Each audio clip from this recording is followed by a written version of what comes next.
Welcome back everyone to my Manchester United career on FIFA 18. Welcome to this season review of the 2019-2020 season. So, as we know, we lifted or retained our Premier League trophy, I should say, after quite a comfortable season at the top. I don't think, when was the last time we went down to second or third? It had to be probably in August when the season started. It's been a tremendous season, but as you can see, Chelsea came in second, Bournemouth dropped to 7th in the end. I really did think that they would make the Champions League, but no, they finished 7th. It was kind of tight for that 4th spot, and it was Spurs in the end that came out on top. They will be in the Champions League next season by just a point. Newcastle, Burnley and Huddersfield go down to the Championship, and can I just mention, Arsenal have been 10th, well, for the whole of the season. So we'll look at top goal scorers. It was Romelu Lukaku that comes away with that golden boot. 28 goals in the Premier League. He was absolutely phenomenal for us this year. Just couldn't stop scoring. He would go a few games where he wouldn't score, but as soon as he came back, he would get a hat-trick here and there. And, well, he's come away with the golden boot. Those performances that he put in, I think it was kind of acceptable for him to, you know, go on a bit of a goal drought here and there, because I was kind of confident that he was going to come back strong and score goal after goal. But with the assists, look at that, Lukaku with 14 assists, along with Pogba with 14 assists. I mean, is it right that a striker, our number one striker, should be the top assister in the Premier League? It doesn't seem right. Moving on, it's David De Gea, of course, that comes away from the season with that golden glove once again for United. 15 clean sheets to his name. Immense from the Spaniard. Really happy with his performances, and I'm sure he's only going to continue that as we move on throughout the seasons with United. So let's have a look at the headlines then. Player of the competition, player of the Premier League, goes to Everton's Diego Costa. Why? Shouldn't it be Lukaku, who scored 28 goals? Shouldn't it be Pogba, who made 14 assists? Doesn't ring true that Costa picking up that award. Bit weird. But the team of the Premier League this season, De Gea, Shaw, Fosu-Mensah really broke out into the side this season along with Tuanzebe, although he doesn't make the team. Lovren, Gamboa, Sanchez in there along with Paul Pogba and Cruz. What a midfield. And of course, Romelu Lukaku had to be in this team. 28 goals to his name with Gabriel Jesus up top. There's the official confirmation as well, the headline. You get the little picture of Romelu Lukaku. What an absolute beast in front of goal this season for us. Goalkeeper of the tournament, David De Gea, with 15 clean sheets. And that is pretty much it for the Premier League headlines for the end of the season. Let's have a look at the squad hub then and the end of season stats. So David De Gea started in 56 games, kept a total of 18 clean sheets. I'm just going to pick up on the key players for me this season. Fosu-Mensah started 41 games this season. Compare that to the last two. Well, it just speaks for itself, really.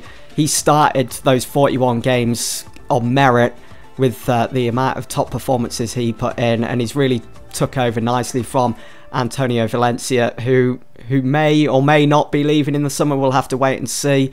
Tuanzebe, along with Fosu-Mensah, once again deserves to be in the starting lineup every single game. He's just so easy to use, and he's really made that number 4 his own.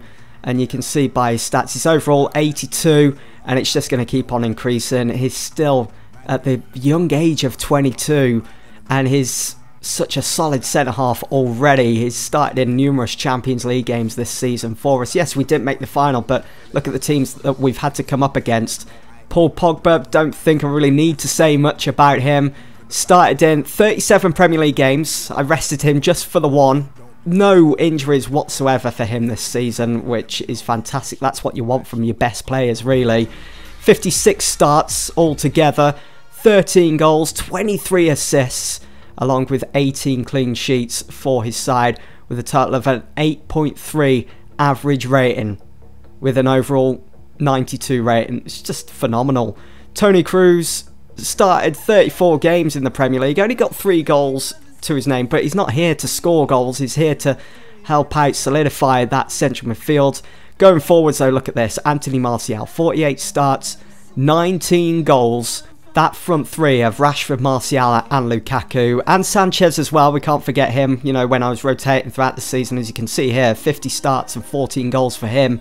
We've just been unstoppable. This has to be one of the best seasons when it comes to goals for me on a FIFA. The amount of we've had to have scored over 100. It's been immense. Let's have a look at Justin Kluivert, signed for us in January from Ajax. Done okay since he arrived. 3 goals to his name, not too bad. Happy with that. It's a start anyway. Romelu Lukaku, though, the most impressive player in front of goal. 54 starts, 37 goals, 16 assists with an 8.1 average rating with an overall rating of 90.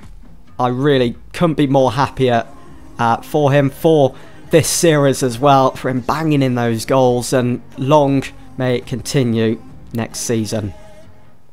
So we've just had the FA Cup final. We have just beaten Nottingham Forest. We've got some player contracts expiring. Zach Durnley, Dimitri Mitchell, Joe Riley, Dean Henderson and Devontae Redmond. You know what? I don't think I'm going to renew those contracts just to free up a bit of space in this huge squad that we've got at the moment. I don't think I'm going to go ahead and renew them. Let me know what you think in the comments below. Should I? You know, I don't think I am. I don't think any of those guys have really cut it to be in the first team. We want to be going for all 4 trophies next season. I don't think they're going to make it. Here we go. Look at that Manchester United crowd. Look at the size of that FA Cup trophy. It's not that big in real life. That's just madness. It's bigger than my character's head. But it's good to actually win the FA Cup for the first time in this career mode save. It's good to see. So we've won the Premier League, the FA Cup, we've done the double. Player of the FA Cup goes to the one, the only, Paul Pogba. Fully deserved. Brilliant to see. Well, he really did pick up the pace in the final month of this season in all competitions. Paul Pogba comes away with the player of the month. There he is, with that little smirk on his face. He's loving it. There's no dab though in the vid. But we get to see who won the Champions League, and it goes to Bayern Munich. They went all the way this season, and they did lift the trophy. That I hope will be ours come next season, and I hope that'll be someone like De Gea sat there instead of Neuer. Player of the competition, Neymar. So look at that. There is the competition tree. It was Bayern Munich and PSG in the final. PSG overcame Chelsea after they beat them 4-1 in the semi-finals overall. Just to think, we beat PSG to make it to the final in my first season. And there they are, beating Chelsea, who we couldn't even beat in the Champions League this year. It's disappointing that. Really did want to win that trophy this season. But next season, we're going all out. We're going for that Champions League. That's the aim anyway. Let's have a look at top goal scorers and all the other players' stats for the Champions League. That's the Europa League. Let's keep it rolling. Where is the Champions League? There it is. So Mora with the golden boot from Club Brugge. Remember coming up against Club Brugge, was it last season or the season before? They were difficult. They even put a few past us, didn't they? But Mora gets 8 goals. Neymar on 7. Aguero with 6. No, Lukaku there in 5th with 6 goals also. Anyway, guys, that is it for this episode, this season review. I want to quickly thank you all for your amazing support for this 3rd season, and I hope to see you all back here soon for the start of Season 4. But for now, that's it. Thanks for watching.